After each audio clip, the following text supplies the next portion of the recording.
Well, look at this. What a sight, eh? A boat show. We haven't seen one of those for well over a year.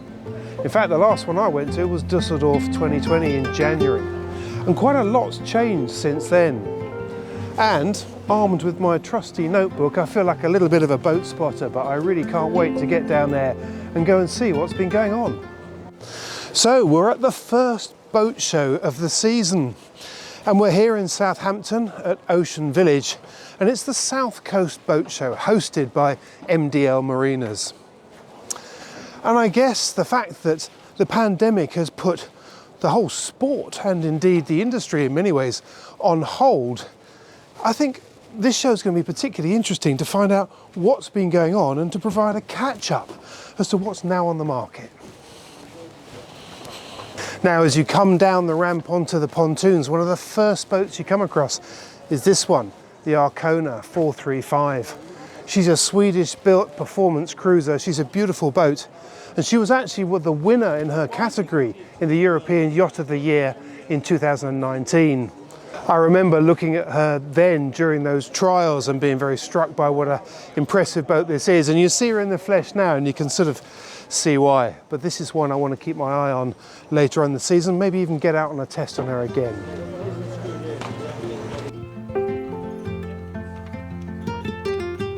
And while we're talking luxury Swedish cruisers, here's another one, the Najad 395. I've always been quite keen on the Najad range, but we haven't seen an awful lot of them over the last few years. But rumour has it, that's about to change. I can't wait.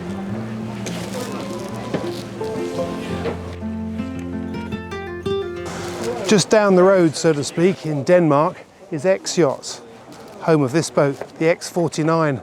And this is another range of boats that I've always been really interested in. They've come from a performance background way back when, and they've had a cruising range running alongside it for a long part of their history, I guess. But one of the things that interests me now about this range is that how the cruising and the racing sides have come together. And whilst they do still have two separate ranges, they've become closer and closer. Okay, let's go and have a look and see what's down the other end of the pontoon. Because round the corner, some of the banners I can see right away is Dufour. Many people will know Dufour, obviously one of the most popular production brands around. We've got a 360, we've got the 390 here. I think the 390 was launched in 2019, and the Dufour 412. Nice range of boats. Talking of production boats, here we have Beneteau Oceanis 30.1. Obviously Beneteau are the biggest boat builders in the world, and this boat is actually one of the smallest ones that they do in the sailing boat range, but it's also one that really caught my eye at the Düsseldorf Boat Show back in 2020. First of all, because she won her category in the European Yacht of the Year. And then I went and had a look at her, and I could see why. She might only be 30 foot long, but she packs an awful lot into just 30 foot, including twin wheels, a decent sized cockpit, and when you go down below, it's a really nice, spacious accommodation for a boat of this size. Twin rudder as well. Now, when you're just 30 foot long, pretty much everything else in the stable is a bigger sister. And the first one that's alongside this one is the Oceanis 46.1. Now this, out of the three boats that they're showing here, is actually the latest boat to be launched. So I think we're going to have a little quick look. It was designed by Pascal Conque. Now, Steve, mind the gap when you step across. There we go. It was designed by Pascal Conque, who's a famous French designer. Finot Conque is the design company. And very interesting. You can see straight away from the sort of the modern style with these boats, the very beamy sections aft.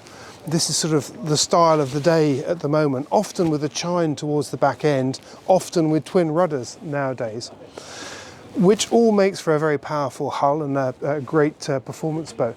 But it also means that you end up with a huge, great big cockpit area and loads of stowage and plenty of space to entertain and move around, all of which goes down quite well.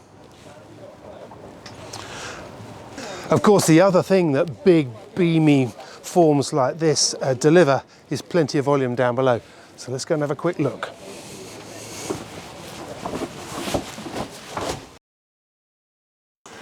Now, over the years, I've sailed lots and lots of Beneteaus, and the one thing that strikes you every time you get on a Beneteau, particularly a new one, is that they really know how to make an impression from the start, and this boat is no different.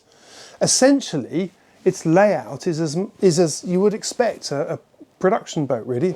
Big saloon in the middle, tiny navigation station, that's sort of the way of the world nowadays, galley over in the corner, 2 cabins aft and a very nice double cabin forward. But one of the details we're seeing more and more on modern production boats, possibly as a result of quite high freeboards, quite high topsides, are the windows in the hull. And they really do make a huge difference. Not only do they let a lot more light into the cabin, but it means when you're sitting down, you have great visibility outside the boat, which is as much fun and as nice when you're out sailing as it is when you're actually sitting in the harbour.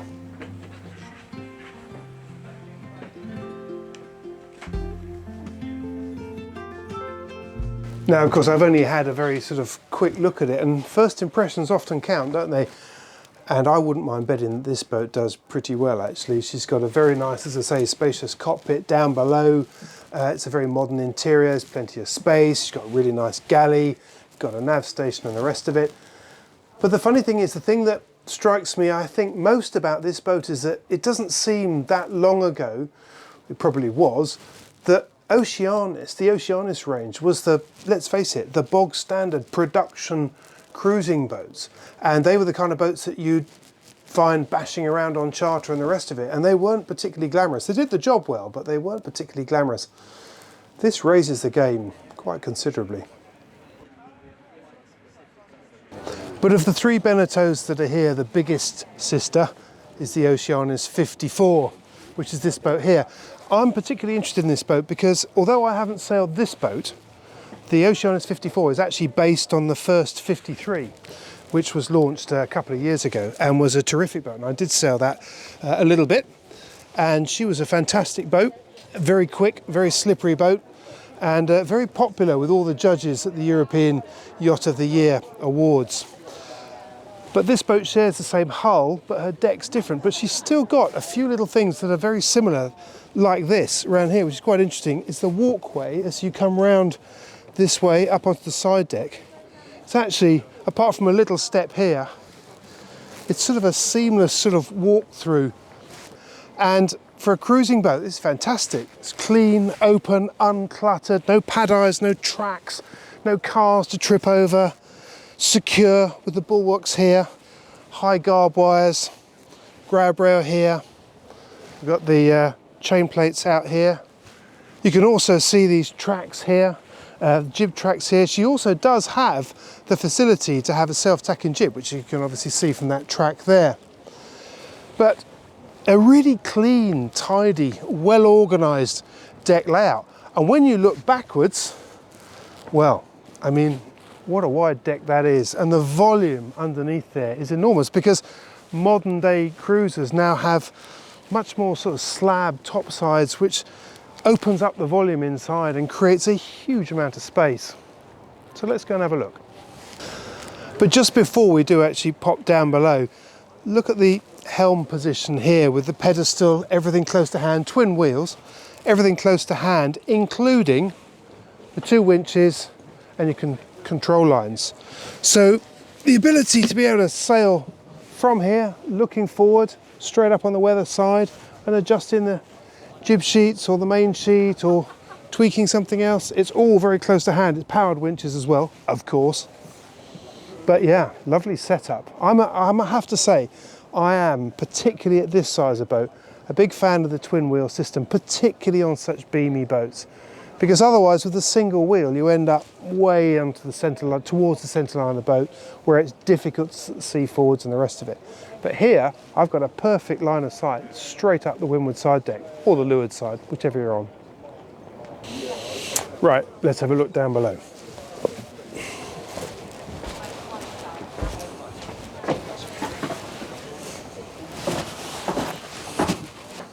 Yeah, volume's the name of the game down on this boat as well. Look at the space around here.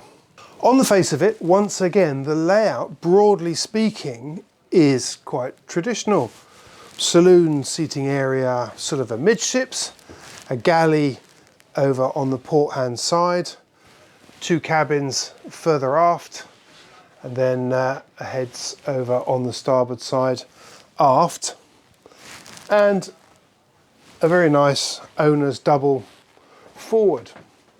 Broadly speaking, that's a traditional layout. When you start to look at the detail, it's quite different, and it bears a lot of similarity with the first 53. Here's a clue. Look at how the seating is not, normally you get the seat backs here, this line here, will be parallel to the center line of the boat. Everything will be squared off, but it's not. They're using the full width of the boat and taking the seating right out towards the hulls. Normally you might expect to have lockers all in that area. Not on this boat. We've got hull windows, which also means you get lots of light once again and great visibility. When you're sitting down here, you're still in touch with your surroundings. A similar thing can be seen on the port side as well. This is a sort of saloon cum navigation area. So there is a navigation station here. It doesn't have instruments plastered all over the wall because that's sort of not the way nowadays. But it is still good to have a navigation station. But they've sort of mixed it in with a seating area here where you're still in communication, you're still sort of in line of sight of the main saloon as well. So it's a very sort of sociable area around here. But once again, it follows the line of the hull and not being set parallel to the center line, all of which gives you that feeling of greater space. And when it comes to the galley, I particularly like this because the galley is all part of the main sort of socializing area. That's great, but what I particularly like is it's a U-shaped galley. And that's great for when you're actually having to use it at sea, because you can brace yourself this way or you can brace yourself that way. You feel very secure sort of in this area. Good fiddles all the way around the worktop surfaces as well. That's something that's been sort of lacking in some of the more trendy styles aboard boats. I've never been particularly popular at that, but anyway, it's good to see fiddles are back. Plenty of space, plenty of worktop space, and very easy to get at your fridge, freezer, and the rest of it, the microwave. There's a lot of space here, but it's been nicely laid out. It's very practical. Grab handles as well. That's always been a bit of a soapbox subject for me, really, because it's all very well walking through a boat when it's upright like this, but how do you get from there to there when the thing's heeled at 25 degrees? Well, on this boat, I can see how you'd be doing it, and I think it would probably be very secure indeed. Good work. Now, one of the other things that you might have noticed about the interior of this boat is it's rather short on buttons and gauges and switchgear and all the other electronic paraphernalia that you'd find on a modern cruising boat. Well, it is here, but maybe not quite as you'd expect, because most of the switchgear is here, which, if you are hoping to see batteries or switches and LED lights, may come as a bit of a disappointment. But this, believe it or not, is the central hub for this boat, because there are individual switches here, but most of this boat is actually controlled through an app developed by Beneteau. There are quite a lot of really interesting little details on this boat, but I think the big impression for me is that this boat is surprisingly similar to the first 53, but it's a cruising version of the first 53, which sort of takes me back to the point about X-Yachts, is that Beneteau, as well as X-Yachts, have had a range of race boats and a range of cruising boats, but the distance between those two ranges is getting closer and closer and closer, which is pretty interesting.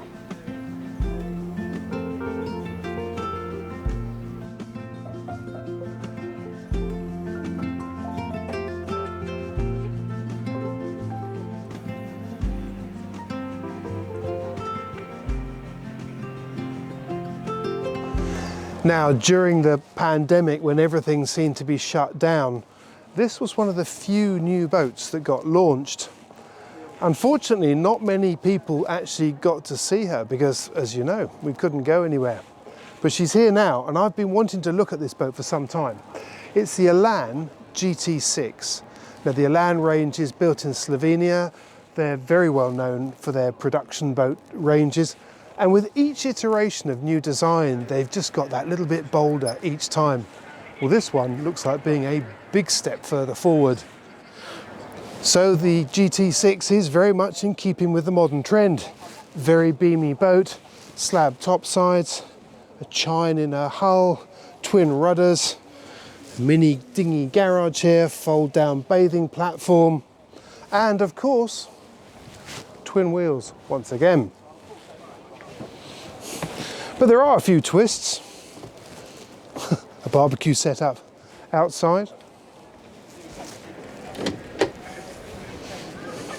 A fridge. It's quite handy for keeping your cool drinks in, isn't it?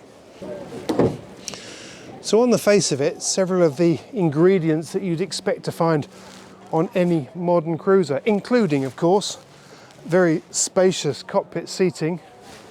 On the face of it, I quite like this. Admittedly, I haven't tried any of it yet, but I tell you what I like the look of straight away. I like the fact that there's a walk through here. It's one of the great advantages of having twin wheels, is that it's very secure in a seaway when you're trying to get from the down below out on deck and vice versa. And in this particular case, you've got these cockpit tables that fold out and join up to make a great big dining area, but when they're flat down, they've got handles as well. You can walk your way through. Really secure. I like that. I also like the fact, on the face of it at least, that when you're sitting here in big beamy cockpits, when they're heeled over, you end up sliding into the middle of the boat, and it's quite a long way down there. I like this though. This is a clever idea. So again, the benefit of twin wheels is it gets you right out towards the side of the boat where you've got a really nice view fore and aft.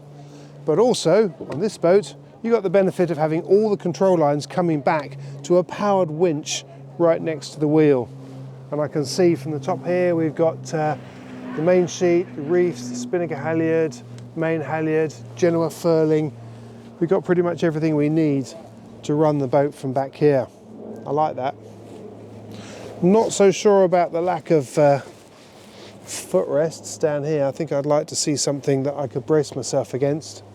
Maybe that's about to be fitted. This boat's still in commission as far as I understand. Right, I'm going to have a little look on the foredeck.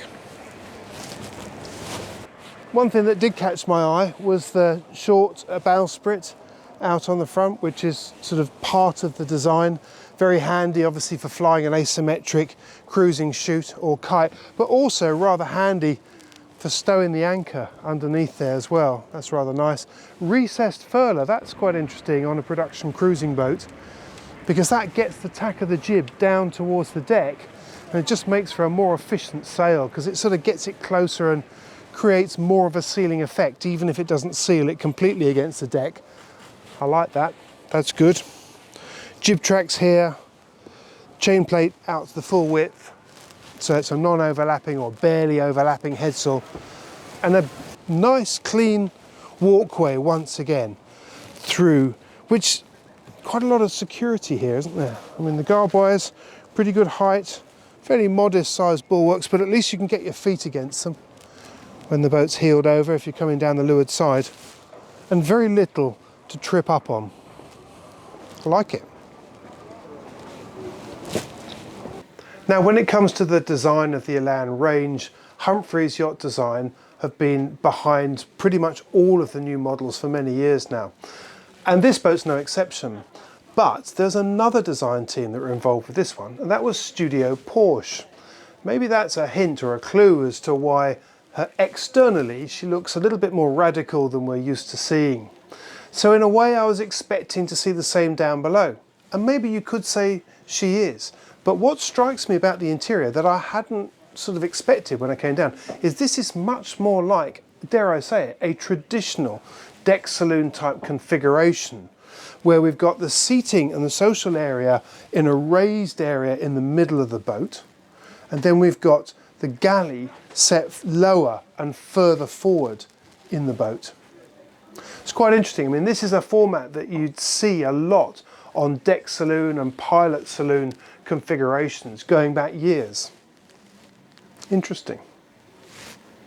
One of the benefits of having the galley further forward and low in the boat is it is probably the most secure part of the boat, particularly in the seaway. You're low down in the middle of the boat. That's the bit that's going to move the least, which will be of a fair bit of comfort to those who have to spend a fair bit of time down there cooking. So it's a very secure area.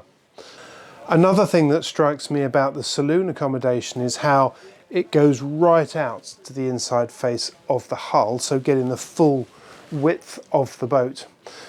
That means that actually the windows are actually quite a long way above you, certainly in the main superstructure and the deck house up here, but this boat, like so many others nowadays, has hull port lights here as well, so you sort of get the best of both worlds.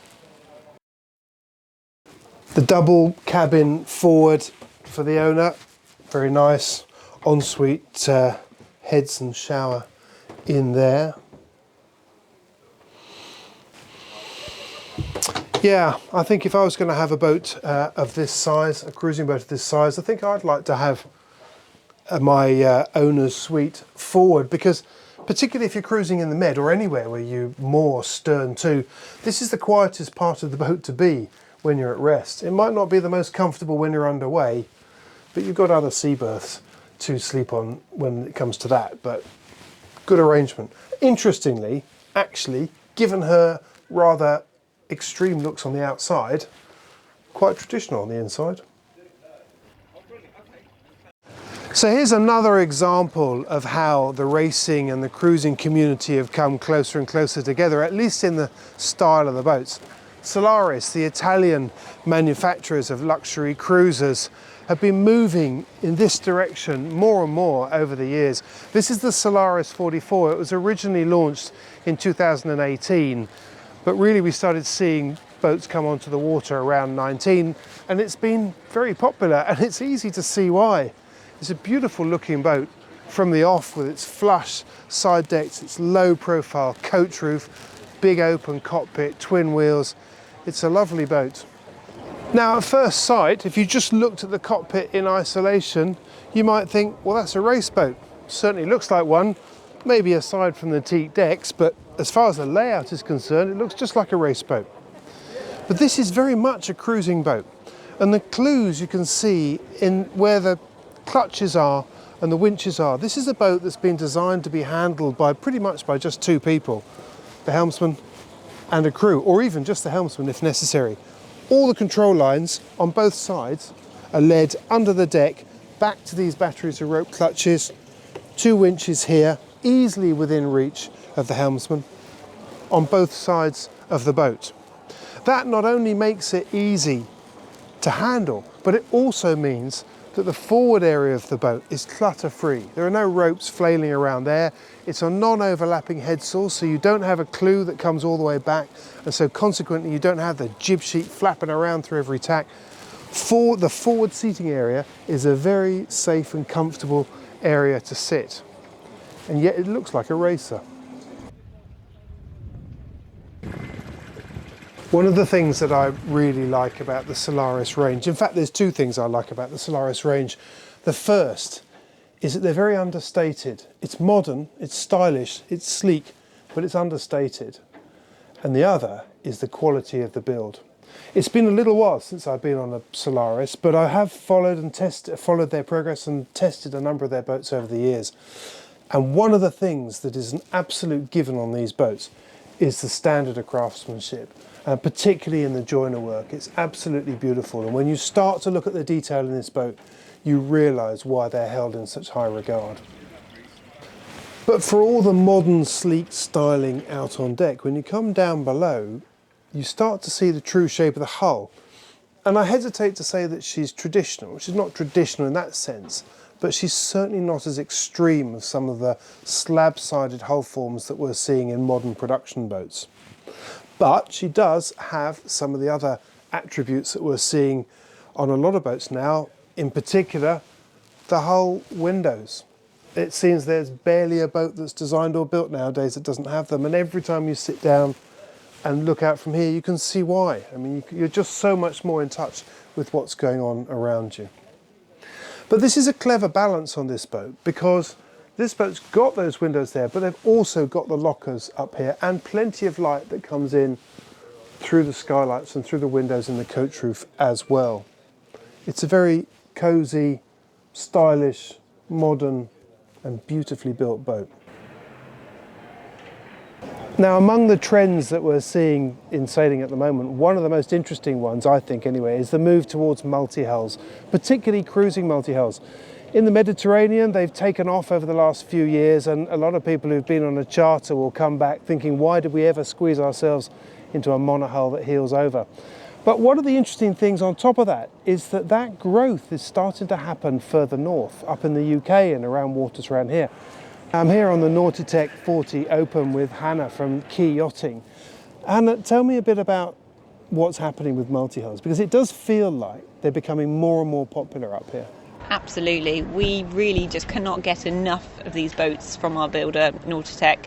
We've been dealers for a good few years now, and it's just a constantly increasing market for both the UK and globally. Really? So tell us a bit about this boat, because this is quite new, isn't it? Yeah, well, this one was built and finished in January and brought down here.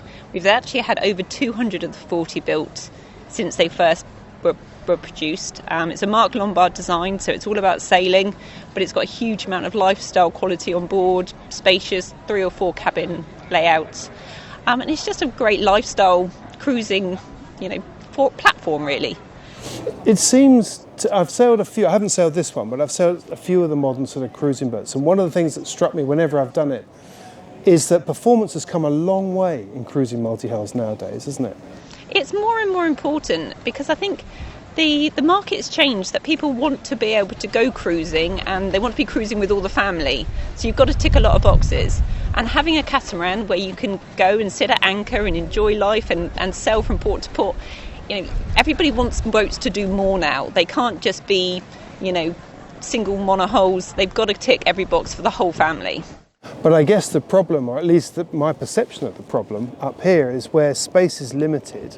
I guess there are concerns over, well, where on earth do I put it? Because will it really fit onto one berth? I mean, how much of a reality is that as a problem?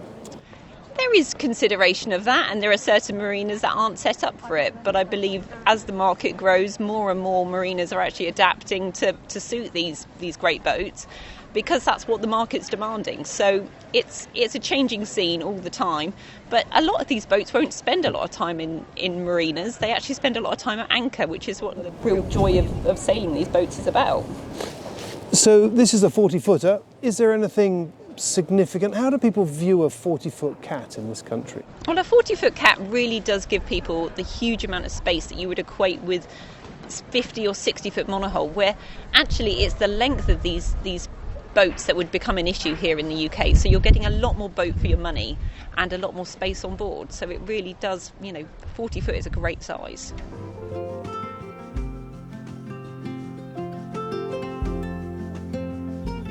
So when you come on board, it's easy to see why cruising cats have gained so much in popularity over the years. For starters, there's so much space. There's 3 decent-sized double cabins on this boat alone. But the thing that really grabs people, I suspect, is the amount of space in the main living area. We've got a big galley here, we've got a nice saloon seating area there, fantastic visibility all the way around.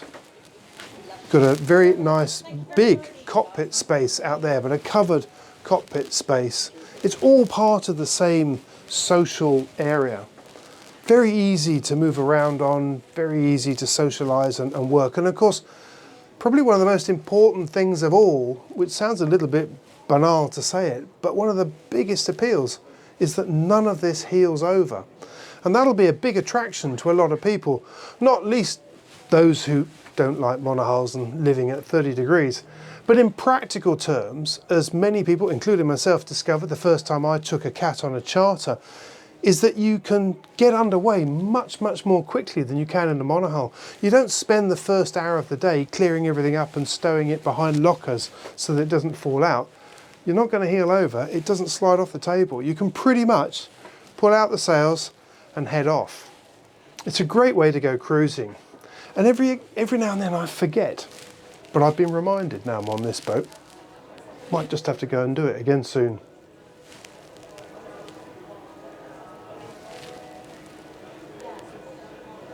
Now, as Hannah mentioned, this boat has actually been around for quite some time.